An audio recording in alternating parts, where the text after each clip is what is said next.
দেখুন বন্ধুরা কিভাবে ইটে জল খাওয়াবে, ইটে এইভাবে সুন্দর করে জল খাওয়ালে ইট একবারে পুরো টাটকা লাল হয়ে টকটক হয়ে যাবে। দেখুন আমাদের ইট দেখতে পাচ্ছেন কত সুন্দর, কত সুন্দর ইট, মানে প্রত্যেকটা সুন্দর, মানে একটু মানে দেখলে বোঝা যায়, দেখেন একটু ময়লা ওঠে নিচে থেকে। এমন ভাবে ইট গুলা ইয়ে করা হয়েছে যাতে মানে একটু ময়লা না থাকে, একটু খাদ না থাকে, সবসময় ইট অল্প ইয়ে করতে। আর ভাই সালাম আলাইকুম ভাই। ওয়ালাইকুম আসসালাম। ভাই এখানে কিরকম কাজ চলছে? কাজ খুব সুন্দর চলছে, ভালো। আমাদের মিস্ত্রি খুব ভালো, দেখে কি সুন্দর করে যত্ন করে কাজ করেছে। এখন রেলিং এর কাজ করছে, ও দেখুন সুন্দর করে প্রতিদিন সকালে জল খাওয়ায়, রাতে জল খাওয়ায়, ওদেরকে অসংখ্য ধন্যবাদ। বিষয়টা হচ্ছে কি, গাঁথনি হোক প্লাস্টার হোক, সেখানে যদি সুন্দর মতো ক্যারিং ক্যারিং করা যায়, সুন্দর মতো যদি ক্যারিং করা যায়, তাহলে জিনিসটা ভালো হয় এবং হার্ড হয়।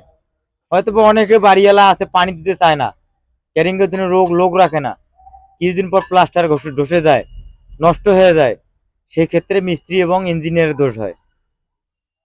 তো সবাইকে সচেতন থাকতে বলি, আর সবাইকে সুন্দর মতো ক্যারিং, মানে পানি দেওয়ার জন্য প্রস্তুতি সুন্দর মতো নিতে হয়।